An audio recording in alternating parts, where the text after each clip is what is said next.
बड़ी नीक लागे, बड़ी नीक लागे, हो बड़ी नीक लागे, लहर तोरी ए गंगा बड़ी नीक लागे, लहर तोरी ए गंगा बड़ी नीक लागे, बड़ी नीक लागे, हो बड़ी नीक लागे, लहर तोरी, लहर तोरी ए गंगा बड़ी नीक लागे, लहर तोरी ए गंगा बड़ी नीक लागे।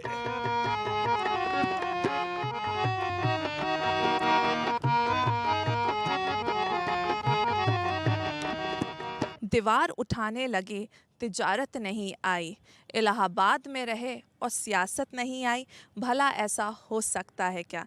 यहाँ संगम के तट से भी सुर सियासत के निकलते हैं। बात होगी अहले सियासत की और अपने रहनुमाओं के लिए जो अपनी जनता के जज्बातों की। जी हाँ, मैं अनम फातिमा आ पहुँची हूँ संगम के तट पर और यहाँ बात होगी सुरों के साथ लोगों के दिलों के जज्बात की भी। जी हाँ, तो यहाँ पे हमारे साथ कुछ लोग मौजूद हैं, आइए उनसे बात करते हैं। जी सर, तो हम आपसे जानना चाहेंगे क्या मौजूदा सरकार से आप खुश हैं? मौजूदा सरकार से बहुत खुश हैं। कारण बहुत साफ है। आप डेवलपमेंट देखिए तो गंगा नदी में जितनी गंदगी रहती थी, यमुना नदी में जितनी गंदगी रहती थी वो ख़त्म है। चूँकि हम इस समय संगम के किनारे हैं तो इसलिए हमने यहाँ की चर्चा की। आप रोड देखिए पूरे भारत भर का, प्रयागराज में हम प्रयागराज का देखिए, कहीं पर भी रोड अब इस तरीके का नहीं है जहाँ हम ऊबड़ खाबड़ रास्तों का सामना करते हों। शिक्षा देख लीजिए, शिक्षा में जो बदलाव हुआ है, संस्कारों के साथ शिक्षा दी जा रही है। पहले हुआ करता था जिस तरीके के शिक्षा का सिस्टम जो बना था उसमें गुमराह होते थे लोग। आज मोदी राज में जो शिक्षा दी जा रही है उसमें संस्कार साथ में है, और जहाँ संस्कार है देश का निर्माण तभी होता है। व्यापारी खुश है। इस समय जो सिस्टम है वो ये है कि जो न्यायपालिका है या जो इस समय प्रशासन चला रहे हैं, एक सुख शांति है, कहीं पर भी अपराध नहीं दिखता। हमेशा पहले सुनने को मिलता था कि कहाँ दंगा हुआ, कहाँ फसाद हुआ, कहाँ पर छिनैती हुई। आज ये स्थिति है प्रयागराज में स्पेशली, उत्तर प्रदेश में स्पेशली, कि अगर किसी ने अपराध की सोची भी तो उसको बुलडोजर के सपने आने लगते हैं और लगने लगता है कि मेरा घर उजड़ जाएगा। इस कारण अपराध दूर भाग चुका है। ये है प्रयागराज की शोभा। चलिए, इनका कहना है कि अपराध दूर भाग चुका है। जी, आपसे जानना चाहेंगे क्या विकास होता दिख रहा है आपको? देखिए, विकास का पैमाना, सड़कें ज़रूर है कि इंफ्रास्ट्रक्चर के लिए तो ज़रूरी हैं, लेकिन विकास का पैमाना कोई सड़क नहीं हो सकती है। लोगों के जीवन में क्या बदलाव आते हैं, सबसे बड़ी बात ये है। जो सरकार, हम ये देख रहे हैं कि लगातार ये मंचों से कहा जा रहा, पीएम मोदी जी कई बार ये कह चुके हैं कि हम 80 करोड़ लोगों को 5 किलो राशन दे रहे हैं। समस्या यहाँ है कि क्या हम विश्व गुरु, जिस भारत विश्व गुरु कहा जाता है, क्या ऐसा कोई देश जिसकी 80-60% आबादी जो है भुखमरी के कगार पर हो और उनको हैंड टू माउथ हो, क्या वो विकसित भारत कहा जाएगा? एजुकेशन की बात अभी हमारे ब्रदर कह रहे हैं। एजुकेशन में जो प्राइवेटाइजेशन की स्थितियां बढ़ती जा रही हैं, जो फीस बढ़ते जा रहे हैं और जो शिक्षा से लोगों की दूरी बढ़ती जा रही है, वो डेफिनेटली इस समय उसकी स्थिति यही है कि जो है अब आम लोगों से शिक्षा बहुत दूर होती जा रही है। और ख़ासकर आप देखेंगे कि यहाँ इलाहाबाद आईएएस का गढ़ रहा है। आईएएस, यहाँ आईएएस की फैक्ट्री कहा जाता था इस इलाहाबाद को। लेकिन अब क्या है, अब लैटरल एंट्रीज से आईएएस में भर्तियाँ की जा रही हैं। तो अब उन लोगों को, वो जो रिक्शे वाले थे, जो सब्जी वाले थे, वो अपने बेटों को जो आईएएस बनाने का सपना देखा करते थे, वो कहीं टूटता हुआ भी। पेपर लीक के भी मुद्दे आए हैं सामने, उसको लेके क्या कहेंगे आप? देखिए, पेपर लीक का मेरी जो व्यक्तिगत सोच है वो ये है कि चूंकि जब गवर्नमेंट, कोई भी गवर्नमेंट है, अगर उसकी नीयत साफ़ है, अभी बिहार में देखिए तो नीयत साफ़ थी, वहाँ वैकेंसीज भर दी गई। और वहीं अगर यहाँ नीयत साफ़ नहीं है तो निश्चित है कि कहीं ना कहीं वो हर्डल आएंगी, और उसे आप पेपर आउट के रूप में देख सकते हैं या किसी रूप में दे सकते हैं, क्योंकि सरकार का प्राइवेटाइजेशन की तरफ ही बढ़ रही है। वो आप देखिए कि इस समय जो है संविदा भर्तियों पे जा रहे हैं हम लोग। तो अब जो नौकरियां हैं वो ख़त्म की जा रही हैं। तो जब नौकरी गवर्नमेंट की पॉलिसी में ही नहीं है तो कैसे जो है इस बात नौकरियां खत्म करी जा रही हैं? इनका कहना है नौकरियां खत्म हो रही हैं। पेपर लीक पर ये कुछ बोल नहीं पाए, मैं बता देता हूँ। इसके पहले उत्तर प्रदेश में समाजवादी पार्टी की सरकार थी, यहाँ लोक सेवा आयोग था। लोक सेवा आयोग को यादव आयोग बना दिया गया था। पूरे भारत भर के लोगों को पता है, भ्रष्ट, सबसे भ्रष्ट आयोग बना दिया गया था। और सबसे जो पेपर लीक का मुद्दा है वो कारण जान लीजिए। समाजवादी पार्टी सरकार में अयोग्यों की भर्ती खूब जम के हुई, और वो अयोग्य की भर्ती किस लिए हुई? सिर्फ इसलिए हुई कि जब कभी समाजवादी पार्टी की सरकार नहीं रहेगी तो ये जितने सरकारी पद पर बैठे वो लोग हैं जो अयोग्य बैठे हैं, जिसको सपा ने भर्ती दी है, वो समाजवादी पार्टी के कार्यकर्ता के रूप में काम करेंगे, और वही कार्यकर्ता इस देश के भविष्य से खिलवाड़ कर रहे हैं और पेपर लीक जैसे हरकतें कर रहे हैं। ये है पेपर लीक का कारण। अब बात एजुकेशन की हो रही है, पेपर लीक की हो रही है, कुछ युवा भी हैं हमारे साथ, उनसे भी बात करते। क्या कहना है आपका इस बारे में? देखिए, पेपर लीक तो हो रहा है, ये मानते हैं, मगर हर जगह डेवलपमेंट भी हो रहा है।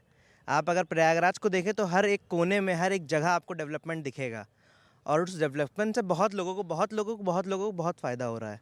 इतना फ़ायदा हो रहा है कि उससे बताया भी नहीं जा सकता। और पेपर लीक हो रहा है तो उस पर भी जाँचें हो रही हैं और उस पर एक्शन लिया जा रहा है प्रॉपर वे में।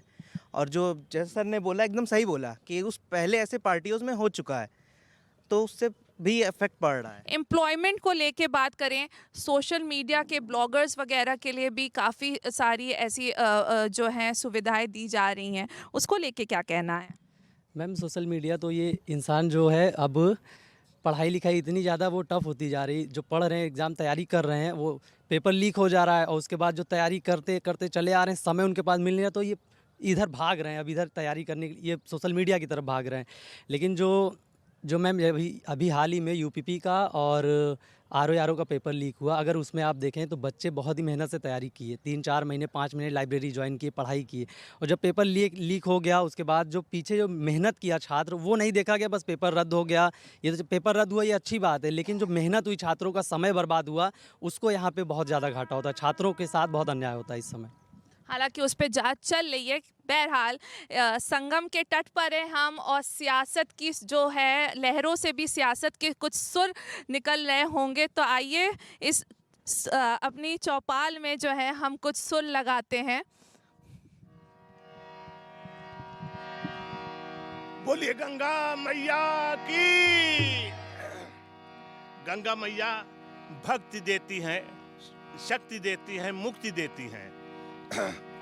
हम गंगा माँ से कहेंगे अब देशभक्ति सब, इस समय जो चुनाव का माहौल है, इसमें देशभक्ति सारे जनता को दे, इसीलिए कहना है गंगा मैया के लिए।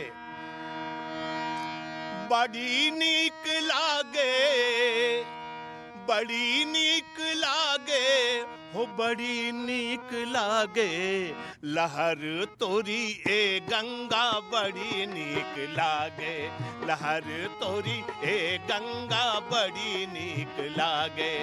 बड़ी नीक लागे हो, बड़ी नीक लागे लहर तोरी, लहर तोरी ए गंगा, बड़ी नीक लागे लहर तोरी ए गंगा, बड़ी नीक लागे।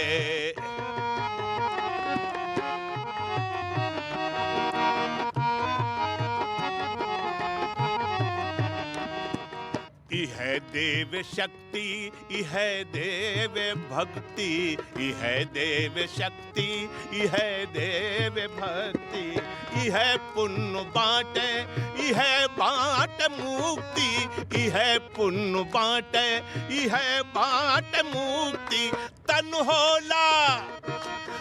होला निर्मल तो मन होला चंगा, लहर तोरी, लहर तोरी ए गंगा, बड़ी नीक लागे लहर तोरी ए गंगा, बड़ी नीक लागे।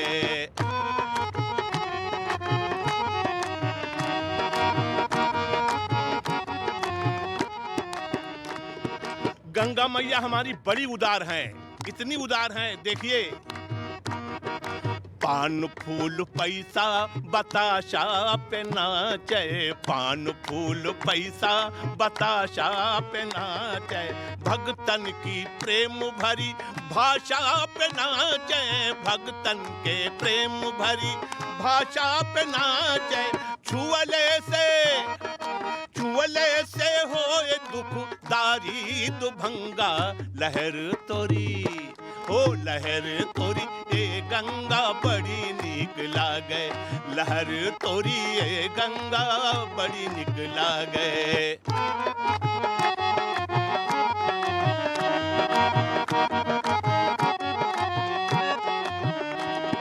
जंगल में गूंजे पहाड़न में गूंजे, जंगल में गूंजे पहाड़न में गूंजे, सहरन में गूंजे कछारन में गूंजे, सहरन में गूंजे कछारन में गूंजे। त्रिवेणी त्रिवेणी में जैसे, त्रिवेणी में जैसे लहरे तिरंगा, लहर तोरी है लहर तोरी ए गंगा बड़ी नीक लागे, लहर तोरी ए गंगा बड़ी नीक लागे, बड़ी नीक लागे ओ बड़ी नीक लागे, लहर तोरी ए गंगा बड़ी नीक लागे, लहर तोरी ए गंगा बड़ी। क्या जबरदस्त जो है तड़का लगा है सुरों का। कुछ महिलाएं भी हमारे साथ मौजूद हैं, कुछ ऐसे बच्चे भी हैं जो पहली बार वोट डालेंगे इस बार। जी, पहली बार आप वोट डालेंगी, क्या चल रहा है दिमाग में, क्या किसको आप वोट देना चाहती हैं, कैसी सरकार आप बनाना चाहती हैं? ये मेरा पहली बार वोट देने का अब मेरे को मौका मिलने वाला है। मैं इस बार इस चीज़ के लिए बहुत ज़्यादा एक्साइटेड भी हूँ, पर कहीं ना कहीं ये है कि अगर हमें अच्छी सरकार मिले तब तो बहुत अच्छा है। कहीं अगर हमारे जो हमने सोच रखा एक्सपेक्टेशन जो हमारी है वो अगर पूरी नहीं होती है तो फिर टेंशन की बात है। तो मेरी यही उनसे यही ज़्यादा एक्सपेक्टेशंस है कि हमारी जो एजुकेशन सिस्टम है उसमें जो गलतियाँ हो रही है उसमें इम्प्रूवमेंट हो। जो भी यहाँ अभी पेपर लीक की दिक्कतें आई हुई हैं और एजुकेशन सिस्टम पे बहुत सारी चीज़ें हैं जो उस पर वर्क करना ज़रूरी है, तो ये सारी चीज़ें इम्प्रूव हो और हमें जो बेरोज़गारी की समस्या है हमें रोज़गार मिले, यही है। और अगर 5 इयर्स के बाद अगर हमें जो हमारी जो हमने जो उम्मीदें लगा रखी हैं वो पूरी नहीं होती हैं इस बार, तो मैं अपनी मनचाहे पार्टी को वोट करूंगी, लेकिन 5 साल के बाद मैं वोट नोटा ही दबाने वाली हूँ। बहुत खूब। कुछ और मेरे साथ युवा हैं जी, इन्होंने कहा कि अगर इस बार वो देखेंगी कि कैसी सरकार, वोट डालने के बाद कैसी सरकार रहती है, उसके बाद हम अपना सोच भी बदलेंगे। क्या कहना है आपका? जी मैम, बिल्कुल हम एक बार मौका देंगे इस पार्टी को और दोबारा देखेंगे। अगर वो नहीं करती अच्छी काम तो दोबारा हम नोटा बिल्कुल दबाने वाले हैं, क्योंकि अगर हम लोग सपा को, बसपा को, सबको मौका दे के देख चुके हैं और बीजेपी को दोबारा तिबारा, और हम चाहेंगे कि जब तक हम जिंदा रहें तब तक योगी जी ही सीएम रहे और मोदी जी ही पीएम रहे, क्योंकि वो बहुत अच्छा काम कर रहे हैं। बाकी इस चीज़ से बहुत खुश हैं। चलिए आगे भी बात करते हैं जी, किन मुद्दों पे आप वोट डालेंगे? देखिए मैम, क्या है कि कोई भी युवा है जो हमारी तरह एजुकेशन ले रहा है, तो हमारा सबसे पहले ये होता है कि जो पहले की सरकारें थी, जितना हम जानते हैं, पढ़ते हैं, समझते हैं चीज़ों को, तो हमारी कोई भी सरकार या हमारी फैमिली उतना शिक्षित नहीं थी, हमें वो चीज़ें नहीं समझ में आ रही थी कि हम दूसरे भी दिशा में काम कर सकते हैं। हमें कुछ चीज़ों के ही बारे में पता था कि यार ये एजुकेशन लेते थे इससे ये होगा, हम टीचर बन सकते हैं, इंजीनियर या डॉक्टर बन सकते हैं, कुछ चीज़ों के बारे में पता थी। मगर हमारी जो अब की तत्कालीन सरकार है, बीजेपी की सरकार, तो वो हमें सर्वांगीण विकास हमारा दिखा रहे कि हम और क्षेत्र में भी जाके काम कर सकते हैं, उसमें सपोर्ट भी हमें दे रही है। तो हमारी तो पहली चॉइस है, पहले बीजेपी को ही वोट देंगे। कैसा विकसित भारत आप देखना चाहते हैं? देखिए, विकसित भारत से पहले मैं एक चीज़ मेंशन करूंगा ना कि कोई भी सरकार जब काम करती है तो ट्रिपल एस पे काम करती है: शिक्षा, स्वास्थ्य और सुरक्षा। तो पहला पैरामीटर यही होना चाहिए वोट डालने के पहले कि क्या जिस सरकार को आप वोट देने जा रहे हैं तो उस पर ये पैरामीटर फिट बैठता है कि नहीं। फिर कितने संवैधानिक तरीके से कितने काम सरकार ने किए हैं, प्रीवियस सरकारों ने किए हैं, उसके पैरामीटर्स आपके विवेक पे डिपेंड करता है। और कितनी चीज़ें आप लगातार देखते हैं सोशल मीडिया पे, उसके बिहाफ पे जज करते हैं। तो कूड़ा भी है सोशल मीडिया पे, आपको उससे बचना भी है, लेकिन बहुत अच्छी चीज़ें भी हैं, उसको अडॉप्ट भी करना है। इन सारी चीज़ों के पैरामीटर जब आप दिमाग में फिट करते हैं तब आप एक डिसीजन पे पहुंचते हैं। तो वहाँ पे विवेक काम आता है कि आपको क्या डिसीजन लेना है, तब आप वोट डालने जाते हैं, फिर चूज़ करते हैं कि हमारे लिए क्या बेनिफिशियल है। और एक पर्सपेक्टिव और होता है, जैसे कि इस तरीके से इस समय नैरेटिव्स चल रहे हैं कि सिर्फ 7 महीने बचे हैं, 7 महीने बाद बहुत सारी चीज़ें हो जाएंगी। और प्रयागराज ऐसा शहर है जहाँ पर पॉलिटिक्स बिल्कुल खून खून में है लोगों के।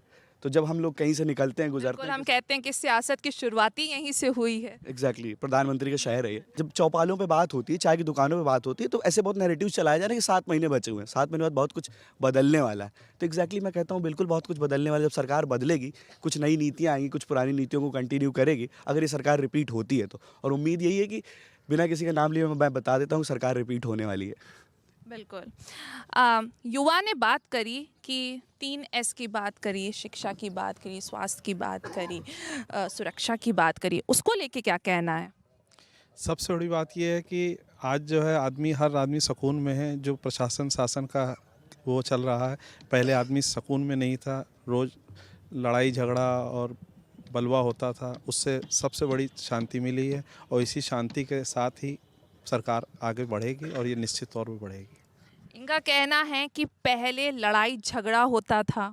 कितना सहमत हैं आप इस बात से? देखिए, समाज में लड़ाई झगड़ा होना कोई बहुत अनोखी बात नहीं है। कुछ जब डिस्प्यूट्स होते हैं, माइंड अलग अलग माइंडों से लोग होते हैं, तो डेफिनेटली वो सारी चीज़ें आती हैं। लेकिन विवाद होना और उस पर बुलडोज़र चला देना, दैट्स अनकॉन्स्टिट्यूशनल। पूरी तरह से अनकॉन्स्टिट्यूशनल चीज़ें चल रही हैं। बुलडोज़र कहीं भी हमारी आईपीसी सीआरपीसी पूरी कॉन्स्टिट्यूशन में कहीं कोई व्यवस्था ऐसी नहीं दी गई है कि किसी भी व्यक्ति का जमींदोज कर दिया जाए घर। 300 आर्टिकल 300 में आपको जो है राइट टू प्रॉपर्टी जो कॉन्स्टिट्यूशनल राइट है, तो बिना किसी ड्यू प्रोसेस के आप किसी भी व्यक्ति का, इवन वो क्रिमिनल भी हो, तो भी आप डिमोलिशन नहीं कर सकते। कितना सहमत रखते हैं आप इनकी बात से? सहमत हैं। इन्हें पहले ये खुद ये शिक्षा ग्रहण कर लें कि बुलडोजर कब चल रहा है। किसी का घर, किसी ने अपना घर बनाया है, नक्शा पास नहीं है, उसके पास प्रॉपर नोटिस जाती है। ये जरूर है कि अगर कोई अपराध करता है, अपराधी है, तो उसके यहाँ प्रायोरिटी पर नोटिस जाती है और उन्हें तत्काल एक्शन लिया जाता है। दूसरा एक चीज़ आप ध्यान दीजिए, 47 से देश आज़ाद हुआ और कांग्रेस ने कहा, इस समय चूंकि लोकसभा का चुनाव है और कंपटीशन कांग्रेस बनाम भाजपा चलती है, 47 से देश आज़ाद हुआ और लोगों को कांग्रेस सरकार ने कहा रोटी, कपड़ा और मकान देंगे। ये तीनों कहते कहते कहते कहते 60 साल बीत गया और उन्होंने न रोटी दिया, न कपड़ा दिया, न मकान दिया। और अब की सरकार ने रोटी भी दिया, जग जाहिर है, जिसका कुछ अज्ञानी लोग विरोध भी करते हैं कि अनाज क्यों दे रहे हैं। आप बताइए, घर में बूढ़ी माँ है, कोई अकेले है, वो कमाने निकलेगी? उसको सरकार की इन योजनाओं का फ़ायदा मिलता है। रोटी, कपड़ा और मकान, ये तीनों ये सरकार दे रही है। मकान का लाभ किसको नहीं मिला? क्या चुन के मिला कि ये हिंदू है, ये मुस्लिम है? सभी को मिला। तो इस सरकार ने जिस तरीके का कार्य किया है वो सराहनीय है और इस तरह का है कि मुझे ये जानकारी भी है, जो हम सबसे मिलते हैं, बच्चा बच्चा भारतीय जनता पार्टी को वोट करना चाहता है, नया वोटर भारतीय जनता पार्टी को वोट करना चाहता है। और जो वोट करने के लिए इस बार नए तरीके से जा रहे हैं वो बच्चे, वो इतने जोश में भाजपा को लाना चाहते हैं कि हमें अगला भी 5 साल और उसके भी आगे 5 साल मोदी के अलावा किसी को देखना भी नहीं चाहते। इस तरीके की सरकार चाहते हैं लोग। इस पे तो यही कहना चाहेंगे कि लगता है तब तो चुनाव कराने ही नहीं चाहिए। अगर मोदी जी पूरे देश की पसंद है तो ही विल बी डिक्टेट और उनको जो है बैठा। ये फैसला तो अभी आने में वक्त लगेगा। एक बुजुर्ग भी हमारे साथ हैं, आइए उनसे भी बात करते हैं। जी सर, क्या कहना चाहेंगे कि पहले रोटी, कपड़ा, मकान नहीं दिया किसी भी सरकार में, पर अब जो मौजूदा सरकार है उसने रोटी, कपड़ा, मकान दिया, लोगों तक पहुंचा है, इसको लेके आप क्या कहेंगे? जो आज का युग है, इस समय जो भारतवर्ष में प्रधानमंत्री नरेंद्र मोदी जी हैं, ये बहुत ही बेहतर काम कर रहे हैं। रोटी, कपड़ा और मकान, हर बूढ़ी माँ हर जगह, जो पहले नहीं था, जो 3 चम्मच हमारे हिंदुस्तान में फेल कर चुके हैं, उनको मोदी जी ऐसा उजागर कर रहे हैं। आज नदियों में जो वर्ल्ड के अंदर, आप इसको ज्ञान कर लीजिए, 12 पुल बने हुए किसी वर्ल्ड के नदी के अंदर नहीं बने हुए। ये आप ज्ञान। आज जो हमारे देश के अंदर सबसे पहले जो छुटपुट लड़ाइयाँ होती थी, सब कुछ हमारे स्वर्गीय प्रधानमंत्री शास्त्री जी ने जो हिम्मत बनाया था देश के लिए, आज वो देश की हिम्मत बनाने के लिए हमारे नरेंद्र मोदी जी हैं। कितना सुरक्षित महसूस करती है आज की नारी? भाई, मोदी सरकार में तो 3 चीज़ों में तो बहुत ही सुरक्षा महसूस हो रही है। एक तो हमारी जो सेना है वो इतनी संतुष्ट और उसकी क्या कहते हैं, सक्रियता देख के सारे पूरे भारतवर्ष का एक एक जन ये कह रहा है कि भाई आप इत्मीनान से सो, हमारी सेना के पास सारे हथियार, सारे टेक्निक, सारे कुछ सभी चीज़ों से वो लैस है। पहले की तरह उनके ऊपर ये बंधन नहीं है कि नहीं, सरकार अगर अनुमति देगी तब हम उनसे वार्तालाप करेंगे, तब एक्शन लेंगे। अब तो कुछ हुआ कि तुरंत एक्शन का रिजल्ट आप देखिए ना। इनका कहना है कि तुरंत कुछ होता है और एक्शन देखने को मिल जाता है सरकार की तरफ से। क्या कहना है आपका इस पर? ये बहुत ही अच्छा डिसीजन होता है सरकार का कि उन्हें फ्री छोड़ दिया गया है और बहुत ही हम लोग सुरक्षित सेना की तरफ से हैं, अपने महिलाएं भी सुरक्षित हैं। हम लोग ऐसा महसूस नहीं करते हैं कि दबाव है हमारे पर, जब चाहें आ जा सकते हैं और बहुत ही सुरक्षित हैं इस बारे में। बस चलिए कुछ फिर से हम जो है तड़का लगाते हैं सुर का। गंगा के घाट कहे हम सब का साथ रहे, भारत हो विकसित मन में विश्वास रहे, भारत हो विकसित मन में विश्वास रहे।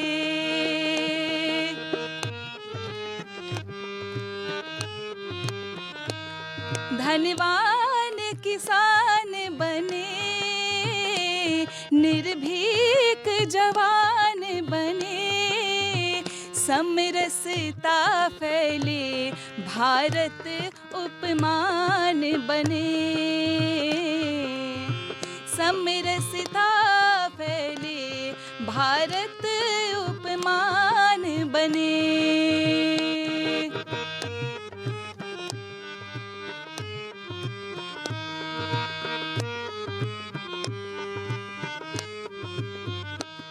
जन जन ने पुकारा है, पूरा भारत ही परिवार हमारा है, पूरा भारत ही परिवार हमारा है, परिवार हमारा है।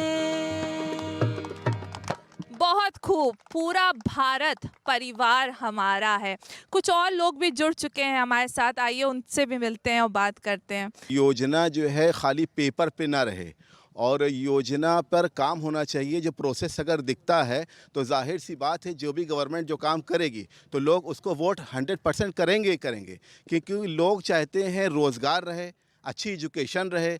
आज 24वीं सदी में हम जी रहे हैं तो हमें चाहिए हम सबसे आगे निकल जाएं। हमारा देश जो भारत है वो सबसे आगे तभी निकल सकता है जब शिक्षा, स्वास्थ्य जैसे मुद्दों के ऊपर ज़बरदस्त तरीके से खाली कागज़ पर काम ना रहे, वो किया जाए उसके ऊपर। मोदी जी ने प्रधानमंत्री बनते ही सबसे पहले जनधन खाता खोला और उस जनधन खाते का अर्थ ये था कि पहले की सरकारों में जब गरीब आदमी तक 100 रुपया भेजा जाता था तो 5 रुपये और 2 रुपये पहुँचते थे।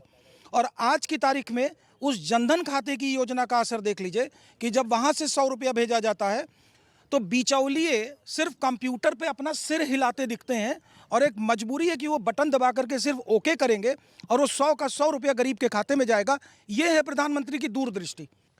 जी, एक हद तक तो ठीक है कि डायरेक्ट जो ट्रांसफ़र होता है दैट्स गुड थिंग, लेकिन अभी जो प्रधानमंत्री आवास स्कीम चल रही शहर में और जो मैं देख रहा हूँ, जो मैंने व्यक्तिगत देखा है कि हर एक व्यक्ति से 20 से 35 हज़ार रुपये उस आवास को सैंक्शन करने वाले लोग उनसे ले रहे हैं। ये ओपन है, इसको आप कभी भी सर्वे करके किसी भी गांव में, किसी भी मोहल्ले में जो इलाहाबाद का है आप देख लेंगे। तो जो सरकार ये कहती थी कि भ्रष्टाचार ना होगा, ना होने देंगे, तो 35,000 20,000 रुपये जो ले रहे हैं ये कौन लोग हैं? चुनावी बिगुल बच चुका है। जी हाँ, तो अब बहुत जल्दी वक्त आने वाला है अपना मत का इस्तेमाल करने का। उसी को लेके हमारे साथ दो प्यारे बच्चे हैं जिन्होंने गीत तैयार करा है, आइए उनसे सुनते हैं।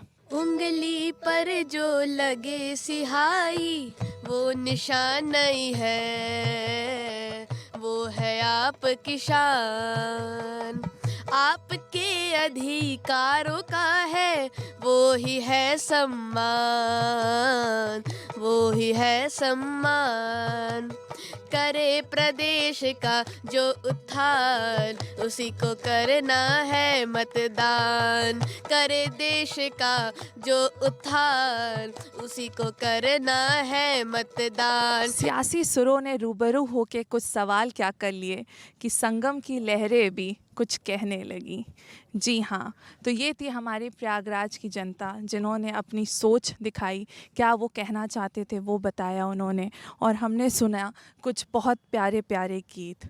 जी हाँ, प्रयाग में पूरे भारत एक्सप्रेस की टीम के साथ मुझे दीजिए इजाज़त। वीडियो जर्नलिस्ट अरशद खान के साथ मैं अनम फातिमा, भारत एक्सप्रेस प्रयागराज।